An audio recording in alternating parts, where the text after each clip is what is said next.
Welcome to ComicDrop, a show where we chat to industry professionals about their lives, their careers, and their passion for creativity. Today's guest, we have Jonny Mckay. Jonny Mckay started ComicDrop as a project, as a whole. And we also have Caspian, who is our comic manager here at Dave's Comics. He does all the standing orders, all that stuff. I'm Tom, your cameraman. Here they are going to talk about their lives, each other, and their passion for comics. Enjoy! Jay, talk to us. How often, I mean, someone that lives in Brighton, that works in Brighton, you're walking the streets all the time.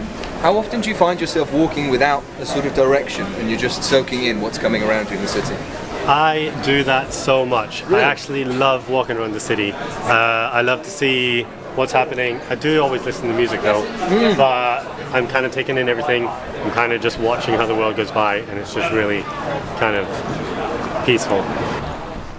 Brighton is such a lively city where people are so inclined to start conversations with people on the street, so inclined to get involved and stop and have a chat, and you meet people that you know all the time. It's such a small town.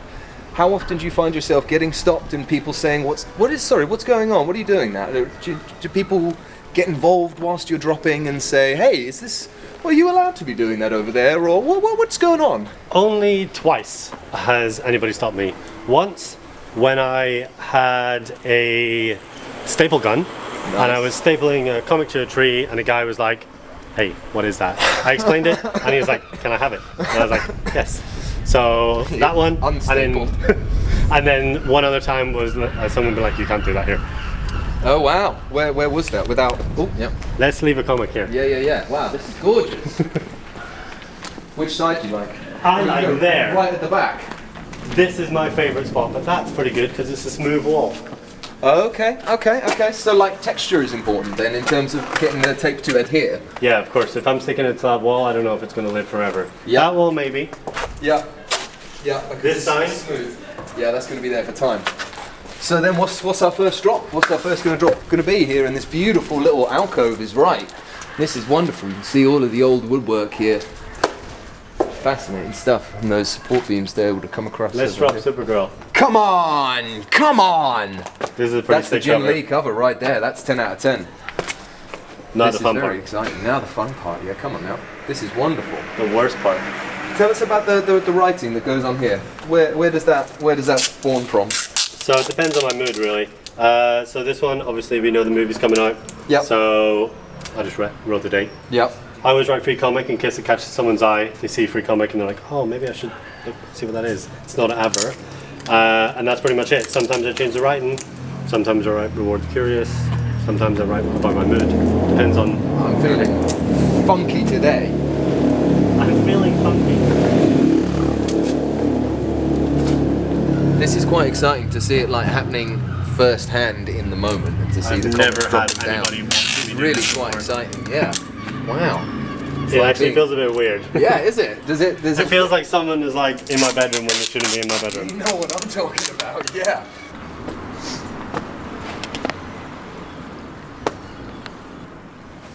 We show you guys. Come on. Look, we got film it. Yeah. Try and show people where it's going to be. Yeah. Let's find another Gorgeous. spot. Gorgeous. This is beautiful. This is a beautiful first drop out here. What do we think is the time frame on a drop like this? That might. How long it might last there until someone picks it up? It's weird. So when I dropped the comic here last time, it was found in a day. Wow. But wow. obviously I never know. You never know, I never know. Not always do they get in touch. Not always do they say, thank you. Not always do they say, wow, I just found this thing, that's incredible. And part of that is the process. The point isn't that they're supposed to say, thank you, oh my God. But it is nice to just know if it's been found or not. And so we're sort of in that limbo space, aren't we, where the point and the concept isn't to hear back and isn't to have people say thank you, or isn't to get people to come down to the store or follow the Instagram. The point is about sharing something that is awesome, that we're passionate about and that we love, and getting that into the hands of someone. And having that experience of like, say a kid walks past here, randomly comes in this thing, whatever this is called, finds a comic and is like, oh, I found this. This might be their first comic ever. Yeah, that's a life change. That's what I think. I think that's just a really cool moment. Yeah. I think it comes from, so nature is an easy one. I love being around nature. So if I happen to have comics with me and I find a spot that looks cool or is feasible to leave a comic, it just feels natural to do that in an unnatural place for a comic, which is just nice. But with graffiti, I love graffiti. Yeah. I normally go out seeking it. Like if I'm walking around randomly, I'm looking at stuff like this, taking it in. If I'm walking the same way every day and I see new graffiti, that highlights my day. So I think about that in a way of like, if someone is walking this route to work or doing their daily routine and then they spy something that's completely out of the ordinary, that's that moment that I think is cool. Like here, if you're walking up here, these are always, I always drop on these, because they're easy to stick to and also so unassuming. They're so unassuming, sorry, but they're at that perfect sort of visual space as well, aren't they? Where they're enough out of the way where you can really draw your attention to it with something quite splashy. What we got next? Fascinating stuff. Wow, this is exciting stuff. Whoa! Son. Oh my goodness, check that out. It's a little Scotty Young variant. Get yourselves ready at that. Look how pretty my white teeth. Wow. Lovely donation from our cameraman here. Oh wow. Camera's not picking it up with the bag. That's okay. Yeah, that's okay. It's Scotty Young for those viewers at home that can't quite get through. It's Scotty Young. It's a sick cover. You know, I was fascinated to find out that that Scotty's actually a predominant writer, not an artist. That's interesting. Well, with like I Hit Fairyland and stuff like that. Spot on. Yeah, absolutely. Yeah. And he did that piece on the Young Reader shelf, Twig. This is another beautiful piece over here. Hold on, can we just get a little inception going on? Yeah, nice. Sweet. There's no, didn't say anything. So if you have been in a different industry before you came to Dave's. So you started as a chef and you've moved into the comic sector and took over the standing order section in Dave's. What has changed for you to get to that point, and then what's looking forward for you? Like what's next for Dave's Comics now that you've settled? Yeah, that's a very good question. It's a very good question there. I think I had to grow up quite a lot. Hospitality is a bit of a young man's game. It works off of a lot of energy and excitement and ambition. When we closed Eyes of Cat in 23, for me there was a big period of reflection and a sort of, what do you want to do next with your life? Is it going to be more of the same sort of thing, or do you want to try and push the boat out and explore something different? I love true romance, and Christian Slater's character starts off working in a comic book shop, and I love Dave's Comics, and I thought this place is so beautiful and so wonderful, and once I got the opportunity to work there for just a little bit, I completely fell in love with it. I fell in love with the store, with the team, with the ethos, with the business, with the industry. I think we should go down here.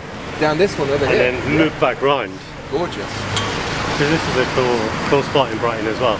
Just as a little side salad, these boys over here at us. So good. Frags.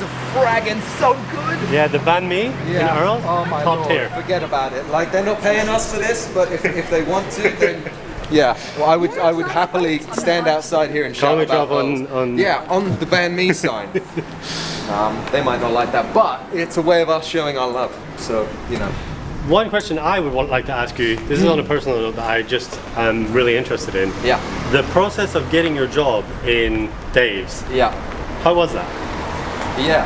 So I had essentially no experience. I had no retail experience. That's kind of cool. These are nice. Is that a dog peeing thing? Yeah, But think maybe so. something along here? Yeah, here is pretty cool. The doors in this is a pretty cool spot. It's a fine art gallery. I think that's... You want to drop one? I do, yeah. On the fine art, actually, if I'm honest. Maybe just slightly out of the way of the camera. Oh yeah. Not that camera. What do you want? Each. All Me? day long. You'll find the walls can be tricky. You might want to go here. Oh, they can be tricky, huh? Or some good faffa. Can I ask a question? Yeah. Yeah. Do you have a favourite kind of tape for this? I was just about to say that. Scotch. So the best kind of tape is like the Gorilla Glue tape, but it looks kind of crap because it's really thick and it just goes on everything, which is great, but it just kind of looks a bit crap. So I use this tape and I just put more and more on if I think it's not going to make it, because this is cheap, cheerful, and see-through. Cheap, cheerful, and see-through. It's like my underwear. I was just thinking. Is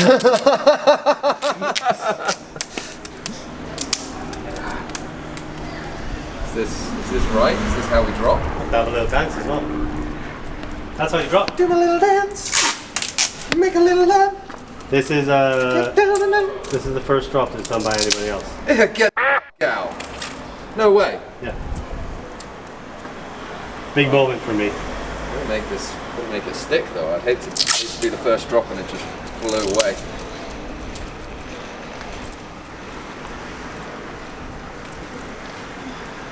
Y'all know what mother time it is. He's done it. He's done one. So, you know, should we loop? Yeah, we can go straight out here, back up through the Have a lanes. nice little dance. I think that's dance moment right there. Only gun fingers here. I love this spot. I love this spot.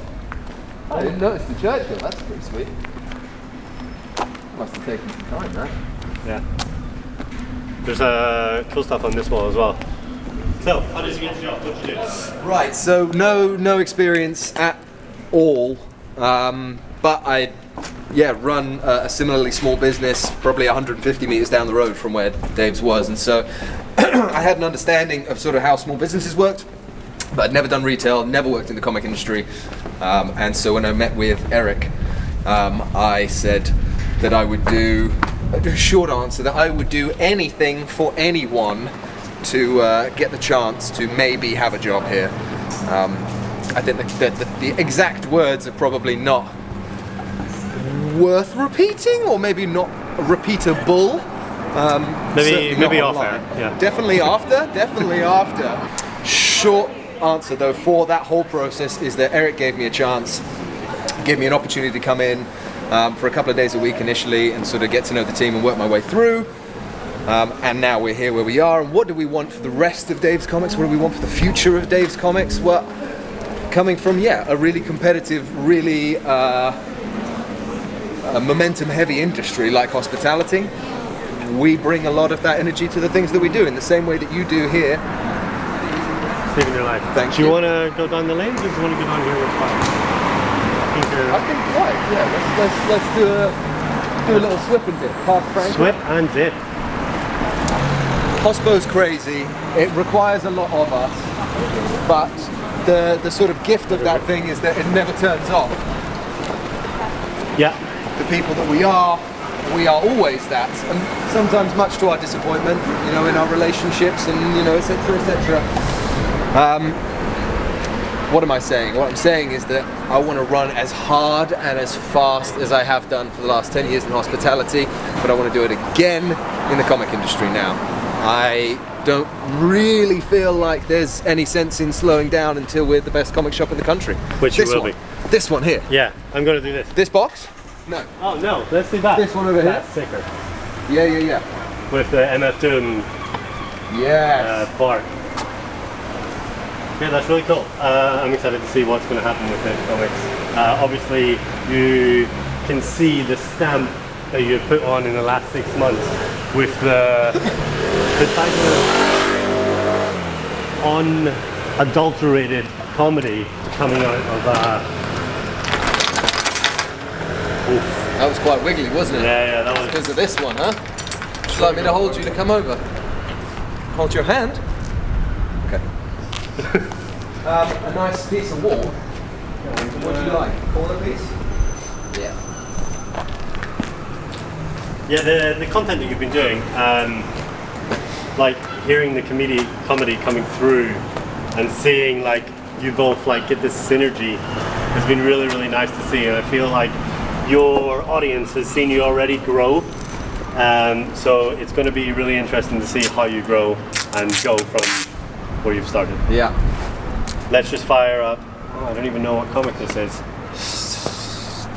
On the back. On the back, we got Blood Hunt Nice.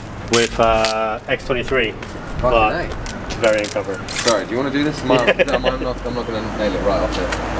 I struggled getting the tape out. I still have some in my teeth. Oh wow, you've really got that down to a science there. I really don't. On one hand, can I hold the comic for you? That's nice. It's very nice. Good Lady in the Tramp our way to it there, you know. Oh, so you're going tape first and then onto the wall. How about that? Should have watched technique before doing this. Whilst you're just smashing that on, we're talking about expectations and reality. The expectation of what we had going into Dave's Comics and then the reality of where we're at now. Off that same vein, or a Uno reverse for yourself, Yeah. your expectations for what Comic Drop would be initially when you started this project, whatever that was, maybe 2020. 6 years ago then? Yeah. So your expectations for where this might take you to, compared to the reality of where we are now, what's the difference? How much distance is there between those two things? I never expected to kind of blow up or do numbers or anything. I just wanted a way to document it. So hence the start with the social media. But then getting the love through social media, like it's quite infectious. It's really nice.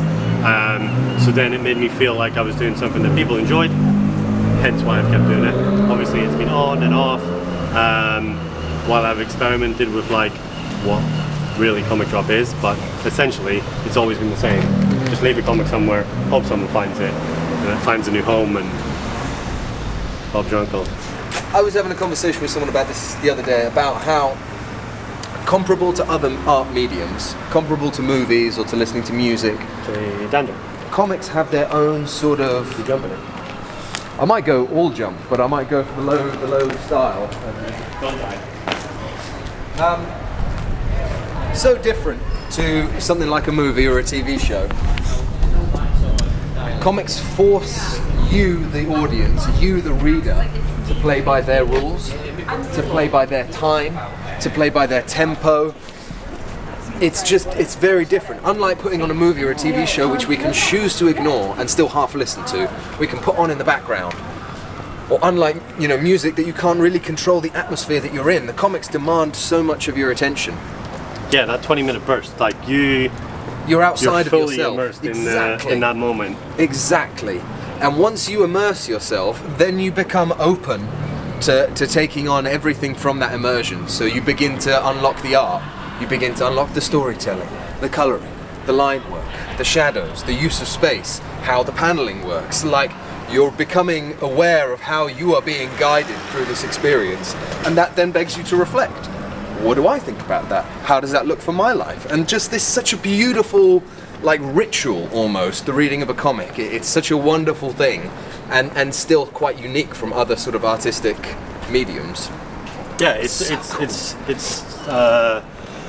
like storyboarding, right? So obviously it is a storyboard, but the paneling makes you read it in a certain way, or you might tease yourself even with the way the comic, like you're looking at the other page and like, oh, how does it get to that? Yes. Like, and you have to like go back and kind of like really focus in and be like, no, I can't see that yet because I need to get there. Yeah. Like that sort of moment in comics is really cool, and you can't get that in movies, you can't get it in games or music because you're there in the moment, where comics can kind of tease you just with the colors. And such a good call, because I mean, as you're saying that, it feels like I know that feeling 100,000 times. The like where you're turning a page and you've seen the other half of the page and it's like, oh my goodness, okay, wait, okay, gotta get there first, and that like reeling back of your own excitement. Oh, it's starting to rain. Ooh. It's starting to rain. Are we? A little bit. Yeah, the excitement you give yourself, like you just. It's a really unique, almost spiritual sort of experience for me. Oh yeah, hey, how about that? This is beautiful. This is really quite nice. No, camera's not good. Camera doesn't want the rain. No, the camera doesn't want the rain. You want my hat? You want my hat for the camera? Put the camera in a hat? Should be okay. That should be okay. We'll get in a little tent or something like that next time with a little TP. Let's say that you've got Talk to them. Frank Miller, right here with you, walking around, talking about comics, and just dropping his comic here. Balancing, on one hand, trying to have the most real, present conversation with them, and on the other hand, trying to not like nerd the hell out. 100% you would nerd out. I would nerd the hell out. I mean, I'm nerding out even thinking about it, to be entirely honest with you.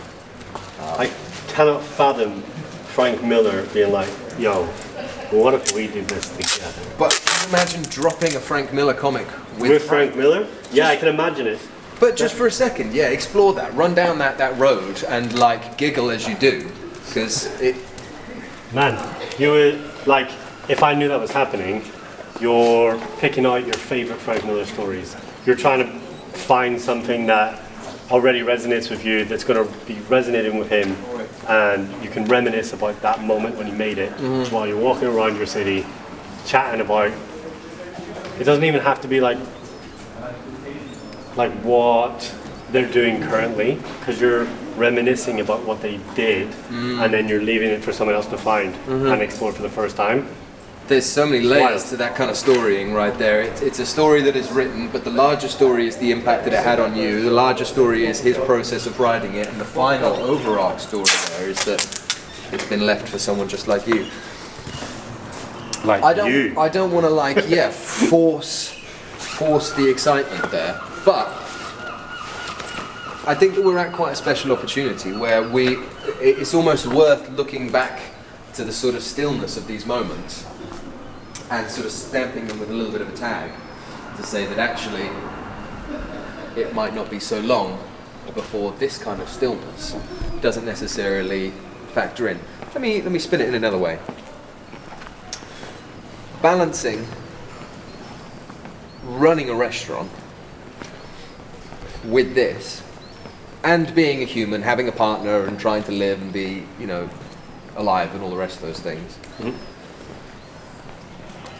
Walk me through that balance and unpack like how you are able to sort of compartmentalize your time and your mind to be able to exist in both spaces. One that is, obviously still super rooted in generosity and in kindness and in giving and in sharing, which hospitality is, but in a large business, in a capitalist society, with profit margins, with timings, with rotas and all the rest of that like mustard. How do you blend that with being able to come out here and do this and it be so completely free? Like, it all depends. I think it doesn't depend. It's more you want to be present for what you're doing at the moment. So like when I'm with my partner, I'm present with my partner. When I'm at work, I'm present at work.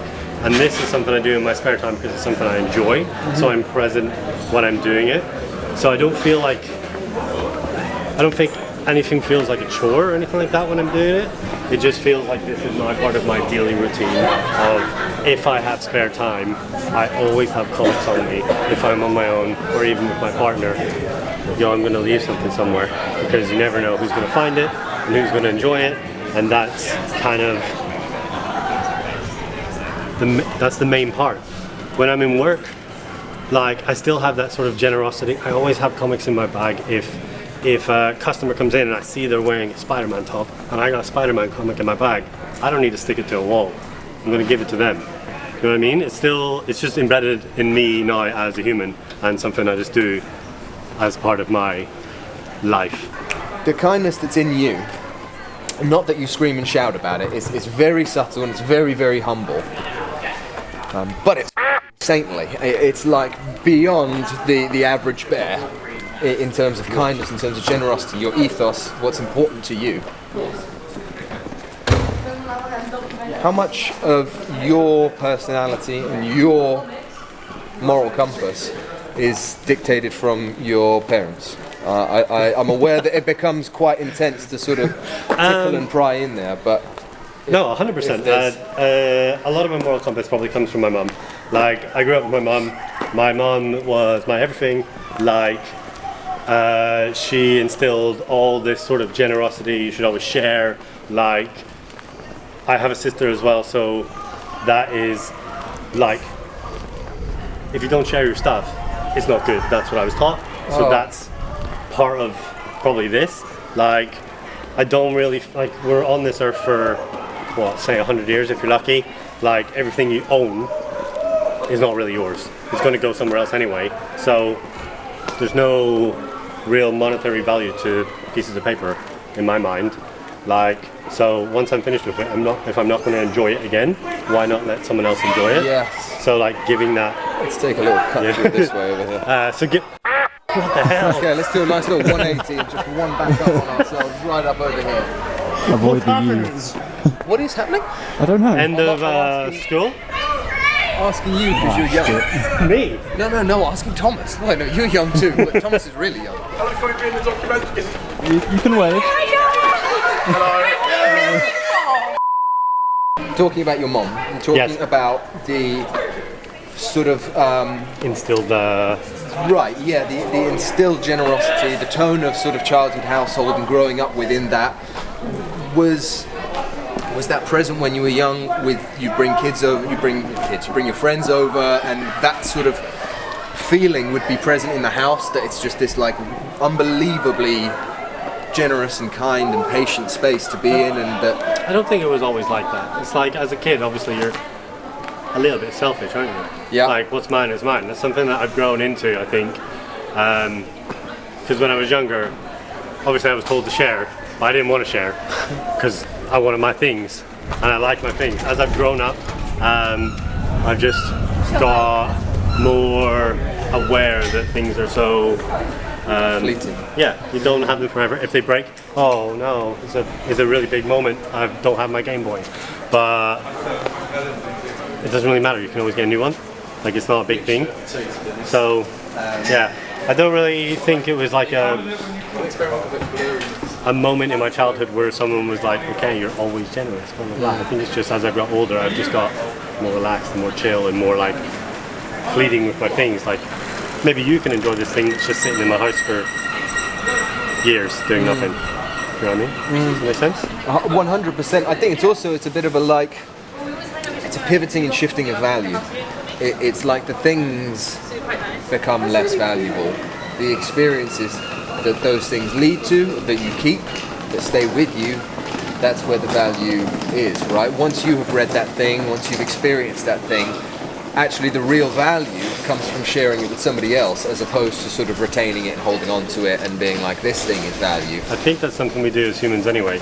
Like we want to tell people, like your favorite comic, you probably want to tell people about it. You want people to read it all the time. Same with movies or music. You're always trying to like get people to like your thing, because that unity is just really special, and like in the talk about it or bond over it even more is just really nice, which I guess is something that could happen with these comics as well. Yeah. With everything.